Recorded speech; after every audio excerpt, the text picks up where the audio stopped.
What would you do if you discovered your wife and stepfather were secretly having an affair behind your back? What started as petty arguments soon took a dark turn when he accidentally stumbled upon a scene that shattered his reality. A seemingly normal marriage is suddenly torn apart by dark secrets no one could have predicted. Before continuing the story, tell me which city you're watching from. I want to know how far this video has come. Don't forget to like and subscribe to the channel so I can send you exciting stories like this every day.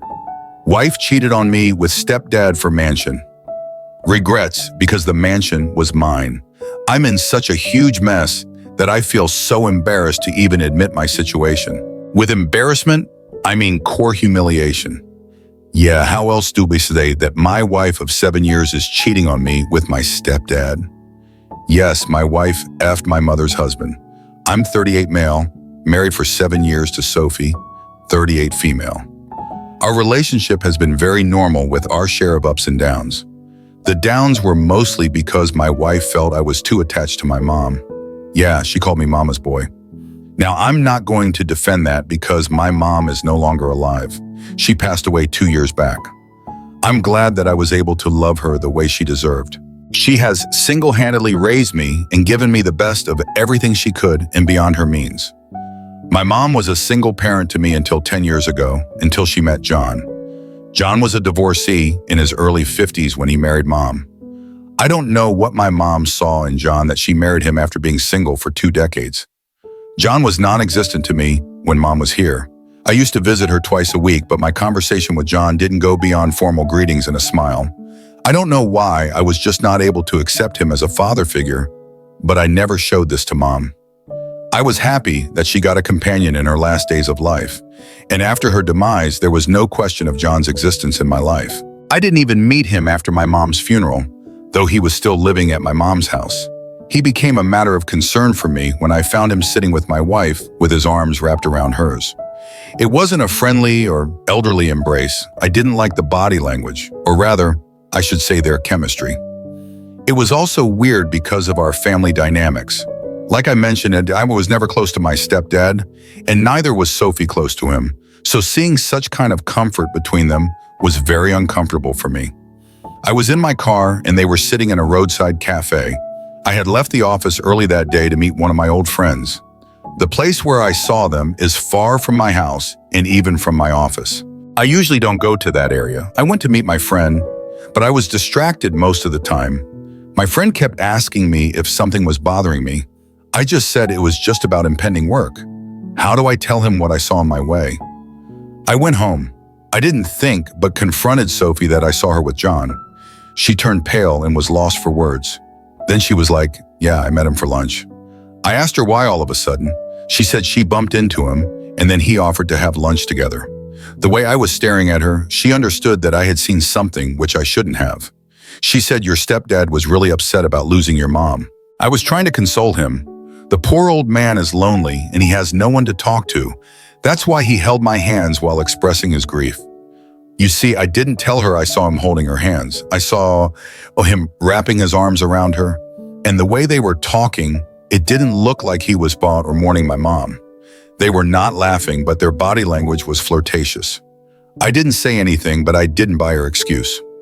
I decided to sleuth the matter by myself before any further confrontation. Sophie is a nail artist at a beauty salon, so she works on weekends and has offs on weekdays. It was never a matter of concern between us until recently when Sophie used to be too occupied with her work. We were having quite regular fights on this matter, and she was not giving time to our relationship. She was fighting back that I was being needy after my mom's demise. She said that earlier I used to visit my mom twice a week, so Sophie's absence didn't bother me so much. She's wrong. I used to visit my mother on weekends and on those when Sophie had work. On her off days, I always ensured to return home on time to spend time with her. Previously, she used to fight that I was a mama's boy, and now she was saying I was needy. While all these were still going on, I saw her with my stepdad, and that added to my fury. A few weeks later, it was Thanksgiving. Yes, I'm talking about the last Thanksgiving, which just went, and she insisted that we invite John. I was surprised at her direct suggestion. She said John was living alone or had no one, so as an extended family, we should invite him. I told her that she never invited them when my mom was alive, and she was like, yeah, because they had each other to celebrate the evening, and now the poor old man was alone. Ultimately, I gave in. I actually wanted to see how they behaved in front of me. I won't say they were normal, because now that I know the truth, but they didn't do anything which would have caused suspicion if I didn't know the truth. I was silent for most of the time. I was never fond of him, and my suspicions about him made me resent his presence. I felt he also understood that I did not like it. Overall, it was an awkward dinner with both of us eating silently and Sophie trying to break the silence with some stupid topic only to get a fake smile from both of us. It was getting very difficult for me to live with a heavy heart, so I decided to chalk a plan. I thought of checking her phone, but that didn't work because her phone was locked, and I didn't want to get into the details of asking for the password, and all because she would get alert. So I came up with another plan. I told Sophie that I would be going out of town for a couple of days for work purposes. On that supposed day, I left home early and went to my office normally. But before that, I had planted a GPS device in Sophie's car, and I was tracking it remotely. Just before the afternoon, she drove to John's place. I wanted to catch her red-handed, but I was worried that what if I showed up and they were just sitting and chatting? It would be like making a fool of myself. So I asked my friend Mark for help. I told him about my suspicion and requested him to visit John.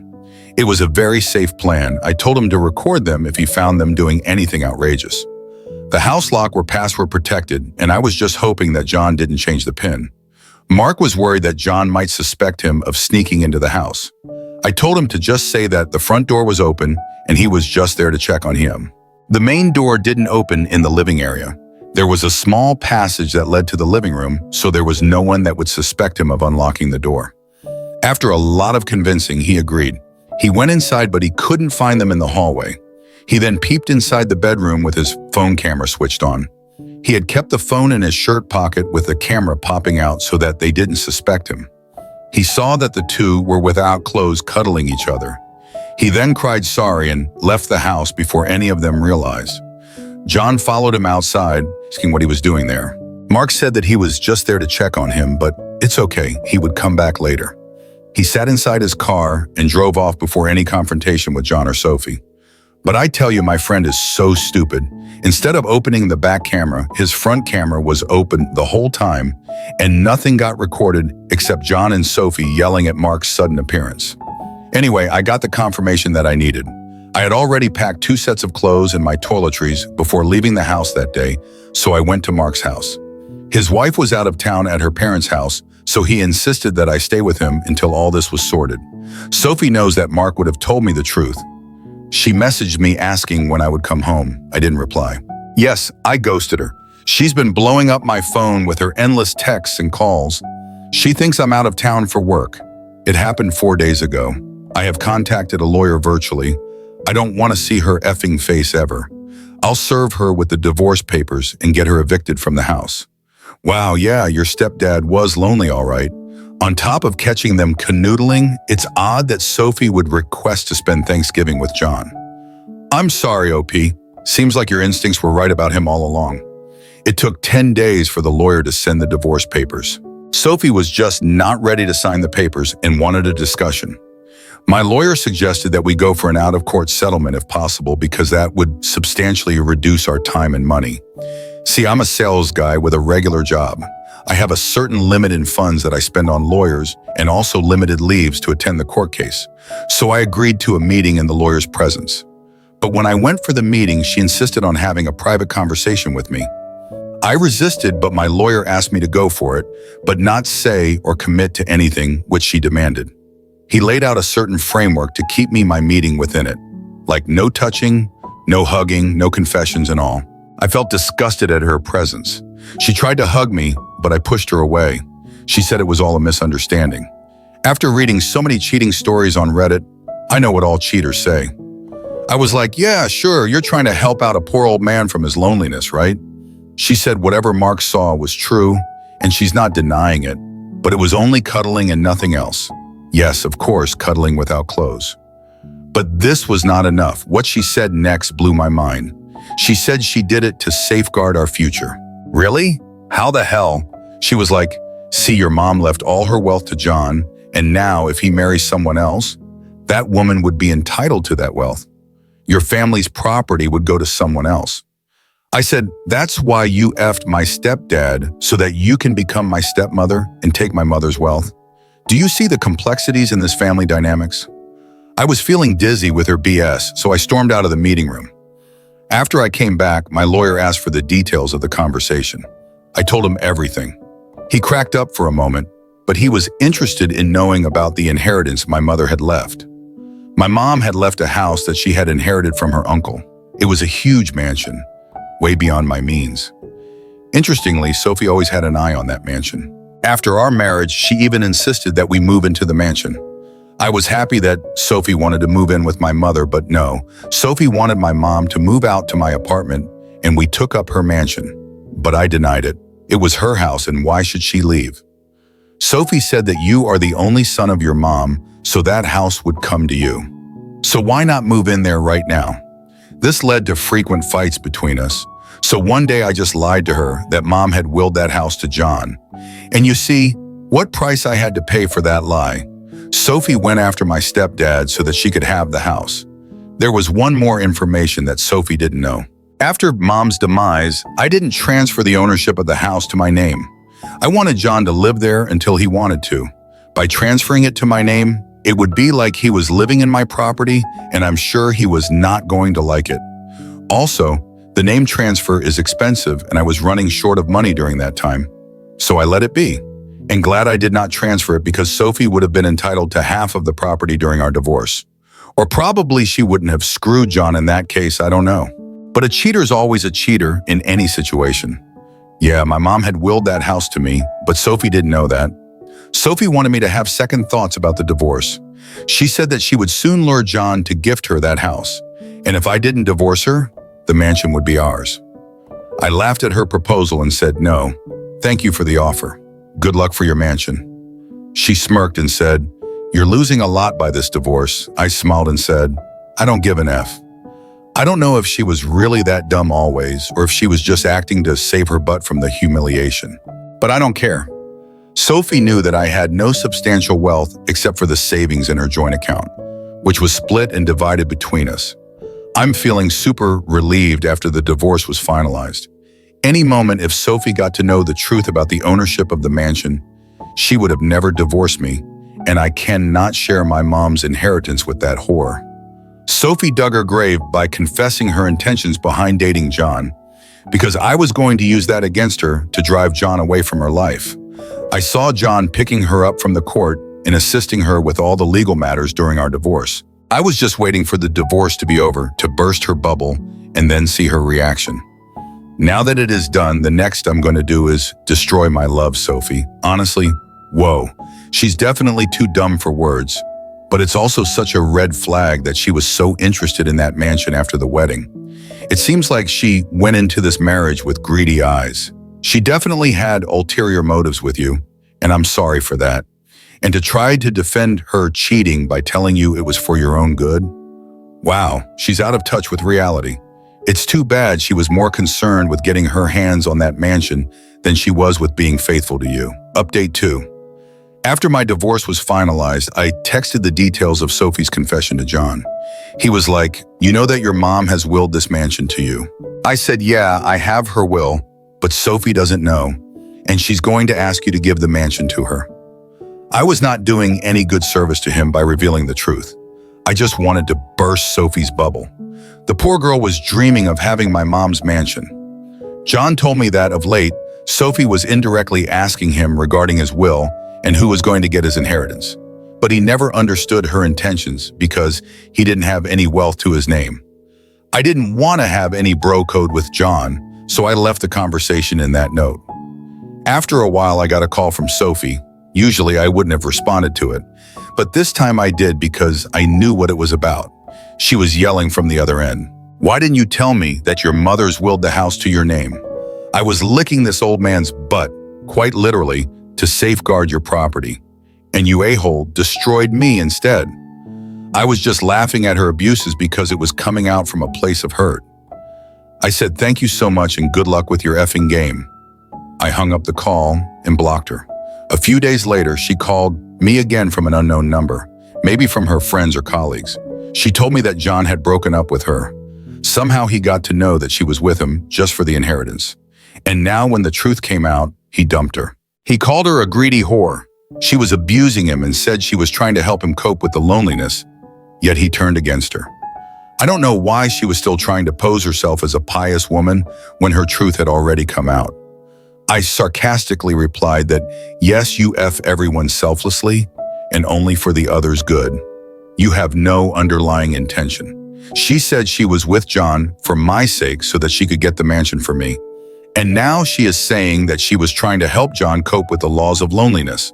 Wow, such a pure soul she was. She didn't give up there. She tried all means to contact me, pleading with me, sometimes gaslighting me to get back together. She showed up at my house, my office, and even at some of the regular public places I went. Yeah, it was so unbelievable that she showed up at the gym and tried to corner me to speak to her. It was a hell of a lot of nightmare, but I ignored her as if she was just a stranger to me. Technically, she was a stranger because our divorce was over. Sorry, not sorry, but John's a fool to think a younger woman like Sophie would ever be interested in him just for him. And Sophie's even got bigger fool for getting her hands dirty with that degenerate. Update 3. I thought this saga was over, but my past popped out as soon as I changed the ownership of the mansion in my name. God knows what was her obsession with the house. I mean, yeah, it's understandable. Who would not want $1 million mansion to their name? But I don't know how long it would take for her to accept the reality. After 6 months of my divorce, I decided to transfer the mansion to my name. As I wrote earlier, I wasn't doing it until then because I didn't have enough savings to spare for that ownership transfer. Now that I was divorced and my expenses were reduced substantially, I was able to save up the transfer about 4 to 5 months. Before applying for the transfer, I informed John about it. He was anyway not living in that house anymore day after I got to know about his affair with Sophie. I didn't ask him to vacate though, but he responded that he would take away his remaining belongings from the house, and he did that. He made me the admin of the locking system to the house. It took a couple of months for the paperwork to be ready, and meanwhile I got it painted. The lawn and the pool were also not maintained for a long time, so I got all of them clean. I was no contact with Sophie, and as per the last conversation I had with her, John had also broken up with her. So I was perplexed when she showed up at the mansion during one of the cleaning days. I wasn't there, and the cleaning manager called me that a woman had come down and she was roaming around in the house. They tried to stop her from entering, but she told them she was my wife. Yeah, but the way she was filling the walls and interiors of the house, they suspected her to be a trespasser. Indeed, she was, and I told them to kick her out, and I had no wife. They did as told and then gave me a confirmatory call that the woman was out of the house. No prize for guessing if she showed up at my house. Yes, she did. She was crying and wailing that I had abandoned her when she did no wrong and that her intentions were pure. I told her to seek therapy and that she needed to check out a mental hospital instead of my house. She wanted me to let her inside the house and have a conversation, but I didn't. I closed the door on her face. Last month, I rented out that mansion to a family. Initially, I thought of shifting it there to save the rent of my current apartment. But then I did the calculation. The rent for that mansion is at least twice, if not more than what I pay for my apartment. So it didn't make sense for me to move there. Also, that house is too huge for a single man. If I get married in the future and have kids, I'll surely move in there. But as of now, I don't see that happening anytime soon. I have also taken a restraining order against Sophie on my mansion property. The chances of her sneaking into that place or vandalizing it were low because she had not been violent yet.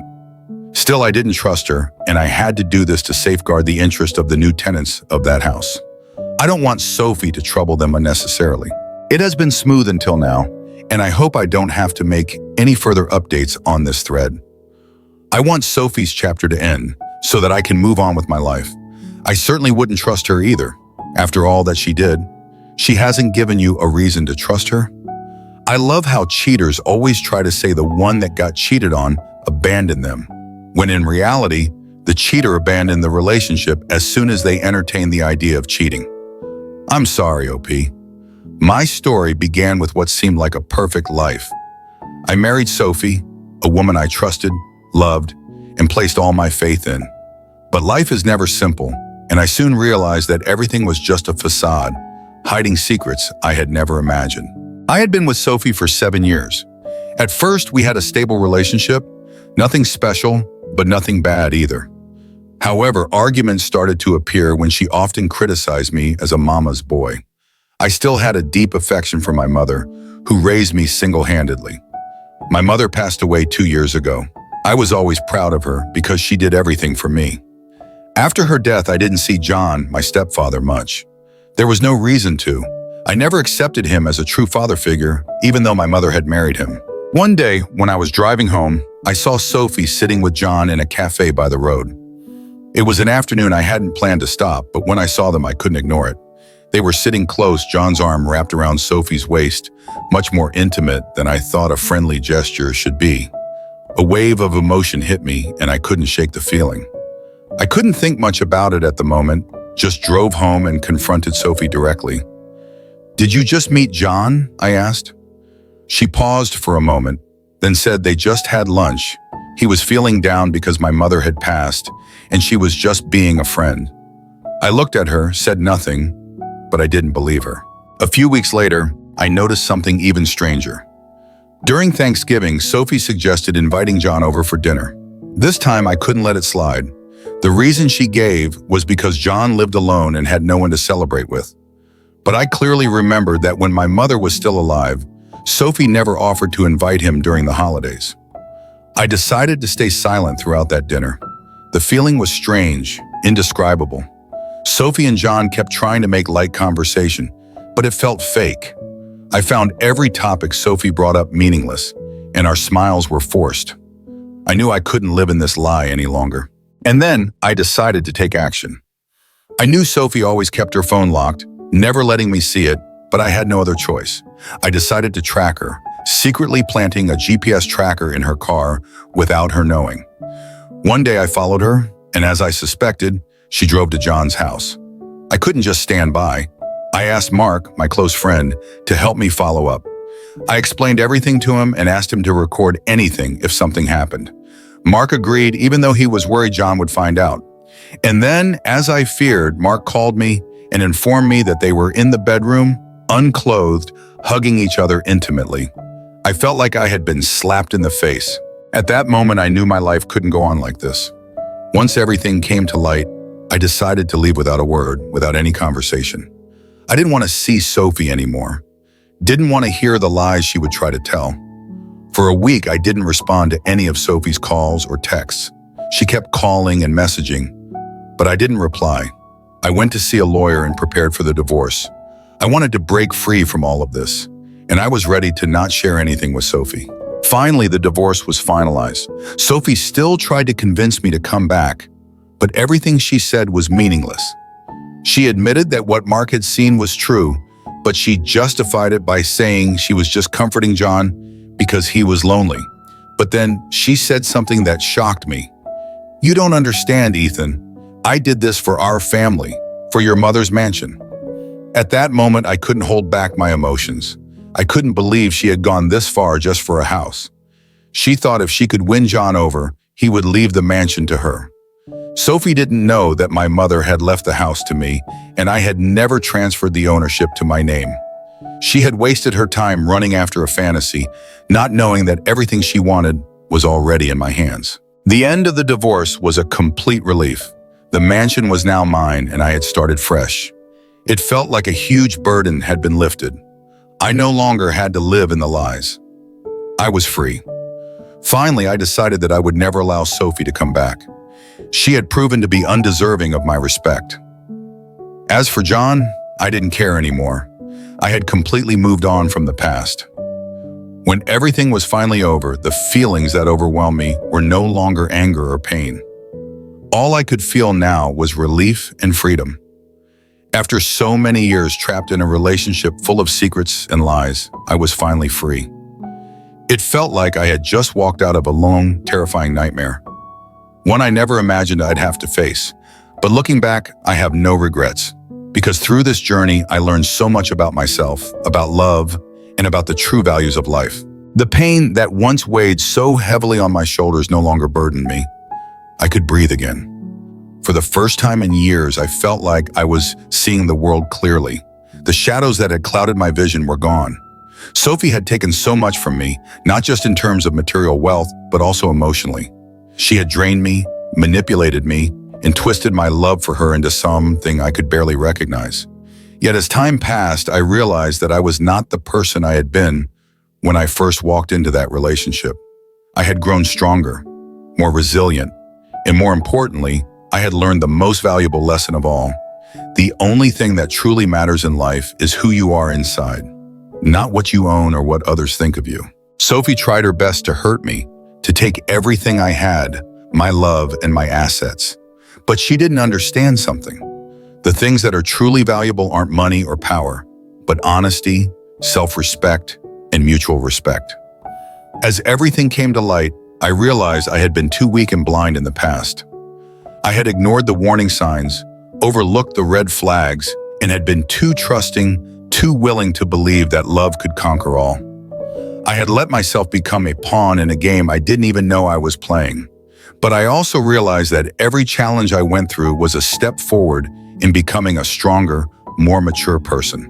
Looking back at everything, I don't regret a single moment of this journey, no matter how painful it was. I've learned more about myself in the last few months than I ever did in the years of my marriage. I've learned that pain, when faced with strength and determination, doesn't have to break you. It can build you, it can teach you, and it has. I know now that I am capable of surviving anything. And that realization, that self-awareness, is something that Sophie never gave me credit for. She thought I would crumble under the weight of her betrayal, that I would falter when the truth came out. But she didn't know me. She didn't know what I was made of. She didn't realize that her deceit was not a weapon against me, but a mirror that reflected everything I was capable of overcoming. Sophie may have won a few battles throughout our life together, but she never won the war. And the most important thing is that I'm no longer afraid. I no longer have to live in the shadow of a terrible wife and an insincere stepfather. I no longer have to question my worth or my choices. I have learned to trust myself again, to value who I am as a person. In the end, I'm free to live my life, free to love, and to accept myself for who I am. That's something no one can ever take away from me. Not Sophie, not John, no one. It's strange, isn't it? How life has a way of showing you exactly what you need, even when you don't realize it. For all the pain and suffering I endured, I wouldn't trade this newfound sense of self for anything. I look at myself now and I see someone who has weathered storms and emerged stronger. I see someone who is not just surviving but thriving. Life may never be easy, and I know there will be more challenges ahead, but after everything, I feel so much stronger. I'm proud of myself for not succumbing to the lies, the dark schemes, and the cruel betrayals. I've won, and now I will continue to walk my own path, a path without the presence of evil people and greed. I know that moving forward, I will make wiser choices. I will be more cautious, more discerning, but I will never close my heart. I will never stop loving, never stop believing in the goodness of people. I refuse to let one person's actions dictate the way I live the rest of my life. Finally, if you've been following my story and feel moved by it, don't hesitate to hit the subscribe button to receive more emotional stories and valuable life lessons. On this channel, we will continue to share real stories, priceless lessons, and moments that make you reflect. You are not alone in your journey, and together we can find strength in our stories. I know that every experience, every hardship, and every triumph is a part of the greater tapestry of our lives. We all have our battles, our moments of doubt, but it's how we rise from those challenges that define us. Subscribe so you don't miss any videos, and join us as we continue our journey to seek the truth and happiness. Let's share our stories, support one another, and find solace in knowing that we are all in this together. Thank you for following my story, and I hope you'll join us in exploring more meaningful stories. Let us help you find freedom in your own life, just as I have found mine. The road ahead is long, but it's mine to walk, and I'm ready to walk it, with my head held high, knowing that the best is yet to come.